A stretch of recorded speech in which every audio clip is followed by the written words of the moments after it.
Hello, my name is Carly. And my name is Tullia. And we'd like to talk to you about meaningfully incorporating literacy and numeracy in the classroom, specifically in music and geography. As two of NES's general capabilities, literacy and numeracy are essential foundations for learning, and integrating these skills assists students in academic progression, personal enrichment, social interaction, and employment. This is what we do not want. I am too smart. I am too smart. I am too smart. I am too smart. S-M-R-T. I mean S-M-A-R-T. Hopefully developing literacy with students will lead to something a bit more advanced than this example. Numeracy is also important, particularly for this student. What's 6 take away 1? 1. No, you take away 1 out of 6. How much does it equal?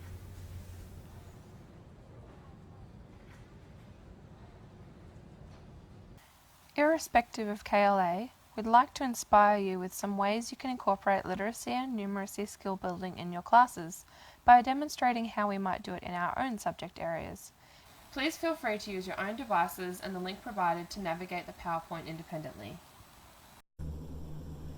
My literacy and numeracy strategies today are drawn from a unit on popular music in NESA Stage 5, Year 10 Music. Content in this unit expands students' knowledge and application of the elements of music and their ability to listen to, compose, and perform music.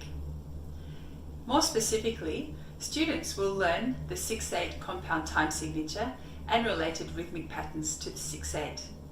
They will also learn about number patterns in concepts related to beat, rhythm, sequencing, and the musical structure of a pop song. The focus of the unit is meeting outcomes 5.4, which is about listening, and 5.8, which is about composing in the Australian curriculum. Music is teeming with literacy and numeracy opportunities for teachers.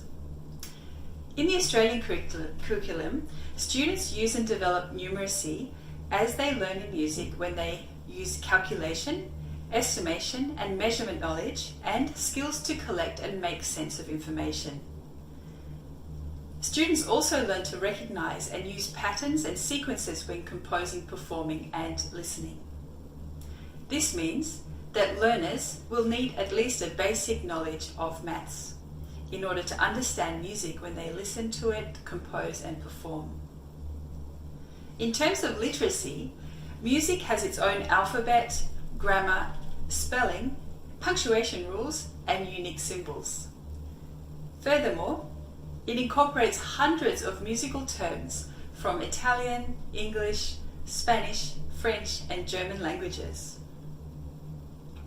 Both in its oral form and in its written form, music is a language in itself.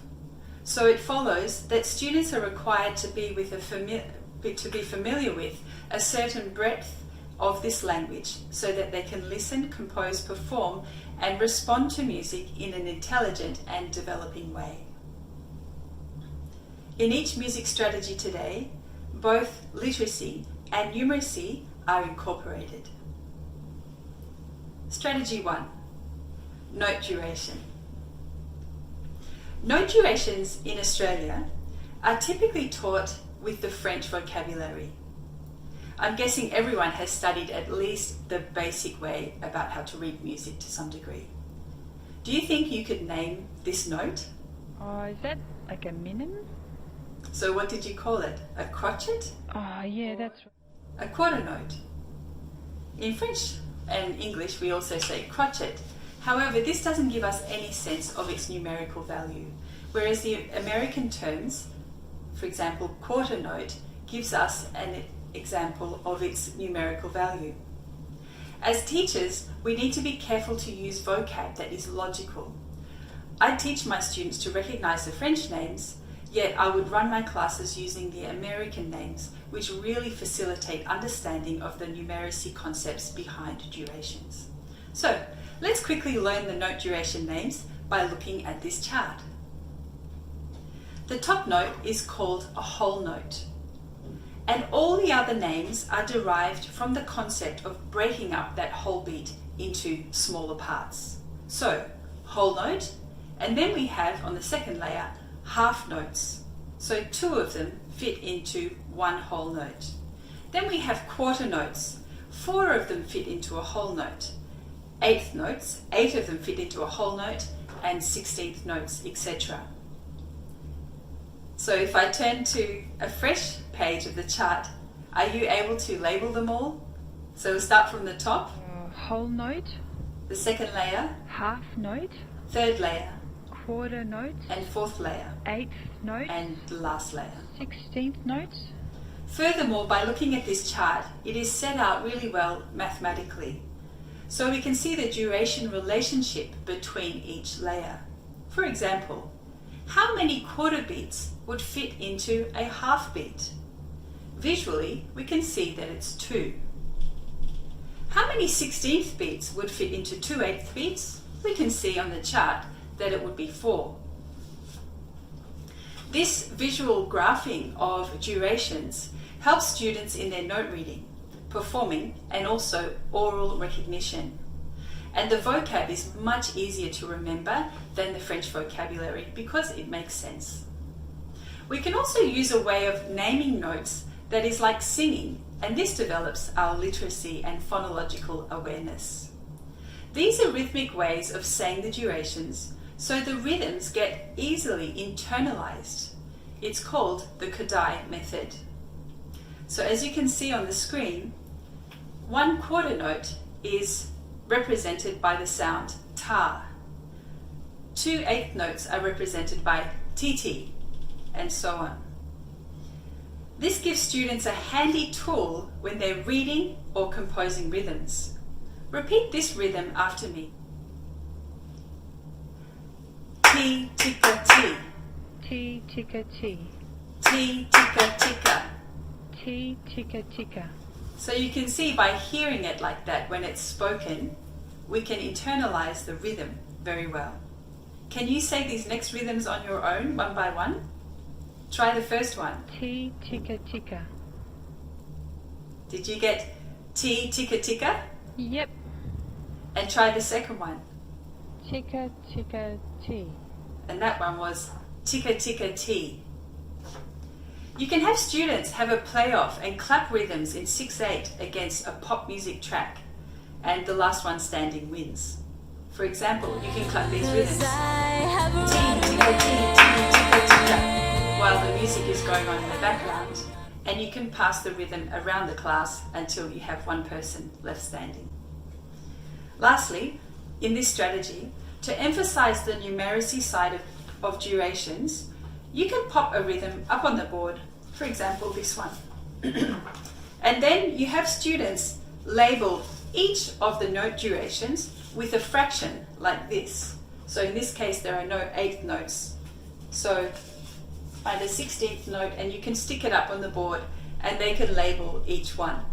So this will remind them about the chart and the relationships between the notes.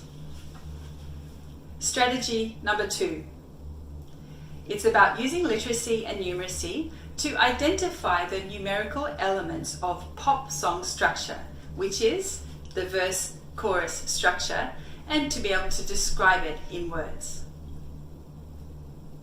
Just like we have imaginative texts in English, in pop music we have a common structure called the verse-chorus structure. Since students know pop songs really well, they can quickly pick up the related vocabulary. For example, pre-chorus, verse, chorus, instrumental, bridge, etc. By using literacy and numeracy strategies, the students will come to clearly identify patterns in the structure and make useful generalizations, which help students to write their own pop song with enjoyment and fun. After they become familiar with song structure vocabulary, intro, verse, pre-chorus, etc., the class lists the numbers of bars used in each part of the structure as they listen to the music with the teacher's help, like this. The class can then use coloured strips of paper that are labelled, and they can organise them in a sequential way and be able to see the whole structure of the verse-chorus structure, as in this slide. Each strip of coloured paper can represent the actual length of the section. And then they annotate each section with the names of the instruments and the salient rhythm that is apparent in that section. For example, ticka, ticka, ticka, ticka. Then, verbally, you can have groups to describe the structure in around 100 words, so that they have the chance to use the new music vocabulary that they've learnt and summarise what they've learnt. In terms of numeracy, the students recognise the ratios involved in the structure and the sequencing. In literacy, they acquire new vocabulary and learn to express the structure of the verse-chorus structure in words. To finish off, I've created a list of numeracy activities for this unit on popular music. As you glance through, you can glean one or two activities which are relevant for your KLA.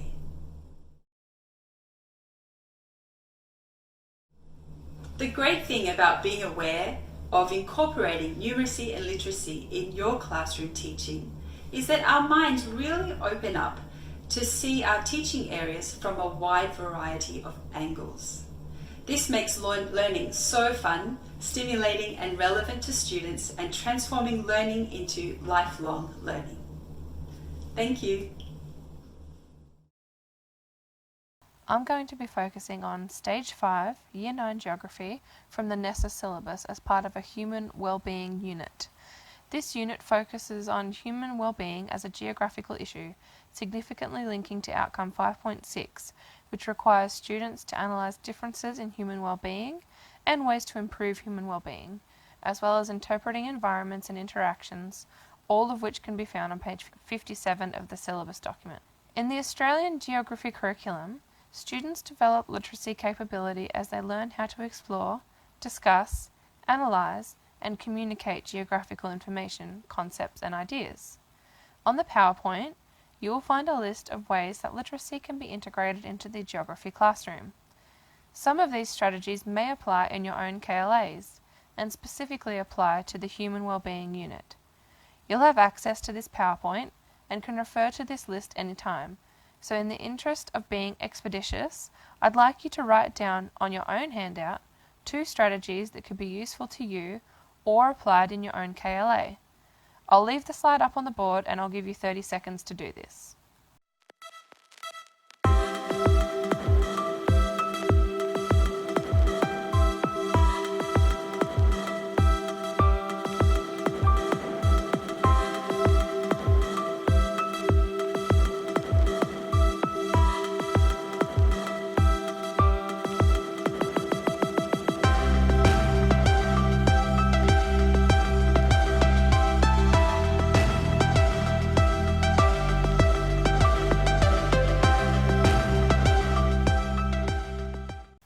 Part of the study of geography is being able to use the correct language appropriate to this subject area, as the syllabus requires students to explain, analyse and describe. This requires a varied vocabulary as part of developing literacy. As part of understanding new words, I like to provide a vocabulary and spelling list at the beginning of each unit to familiarise students with words they may not have encountered before, so they can be part of the broader geography conversation. You'll see an example of this included in your handout. I have also, for the purposes of demonstrating how this may be communicated in the classroom, provided an incomplete handout which makes it your job to listen carefully and participate in the activity. Do you think you have a good geographical understanding? Yes. Are you ready to put that to the test? Yes. You can see that you have a list of words in front of you, all from the Human Wellbeing unit. In the interest of time and demonstration, I've just included a sample, so I'd like you to try figure out what those words are using the provided list on the PowerPoint on the board. Okay, so going through the list, the answers were Determinism, developing, globalization, inequality. being familiar with geographical terms promotes engagement and extends students' vocabulary, as well as allowing them to spell the words correctly as part of a broader familiarity with the English language and developing academic skill. Of course, those words don't mean much without definitions, So another literacy strategy you can try is providing a mix and match word bank with definitions, as you'll see on your handout. I'd like you to go ahead and try and match those words with the definitions. I'll give you 30 seconds.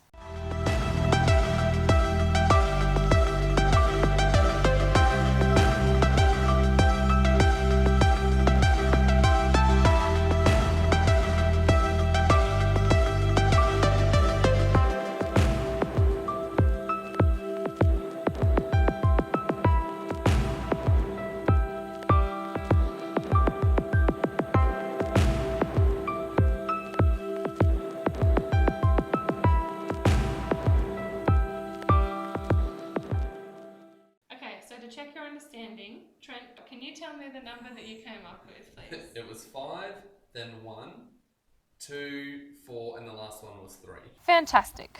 By understanding the meaning of the words they are using, students develop a sophisticated vocabulary and use language flexibly to communicate ideas. In the Australian Geography curriculum, students develop numeracy capability as they investigate concepts fundamental to geography, including working with numbers, 2D and 3D spaces, and of course interpreting graphs and images.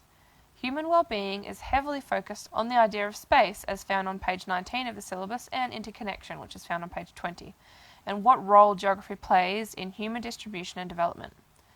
Other ways this applies to Stage 5 Human Wellbeing Unit is listed on the PowerPoint for you to peruse.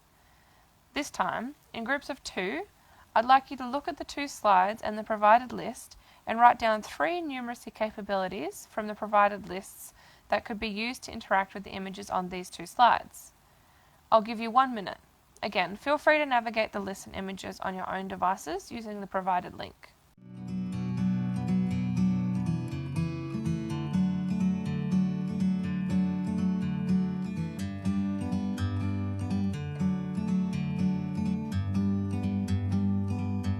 Like a bird on a tree, I'm just sitting here. I got time, it's clear to see. From up here, the world seems small. We can sit together. It's so beautiful. So what were some ways numeracy could be incorporated with the images provided? Well, there was operating with percentages, Yep, good. spatial distributions, Yep. and positioning and locating. Fantastic. Okay, so do you still feel confident about your geographical knowledge? I know lots of geography. Good. I'd like you to look at the following image. What's this showing? A map with lots of red and orange. Very good. Which represents the GDP density of the world. So, using your numeracy skills to interpret the map, I'd like you to log into the Google form provided to answer 3 sample questions that cause you to think critically about the map information.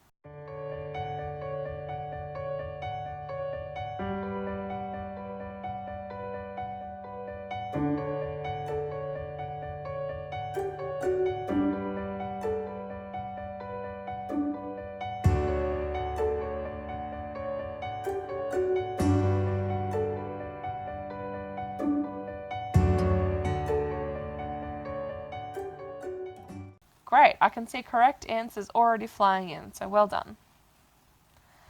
In interpreting maps, students work with numerical concepts of scale, distance, and area. This integrates one aspect of numeracy into geography teaching and makes teaching more significant and meaningful. The strategies we've both talked about and demonstrated today could be used quite easily in other KLAs to make your teaching more significant as well. We hope you've enjoyed our presentation today and hope we've given you some useful strategies to integrate literacy and numeracy into your own teaching. Thank you.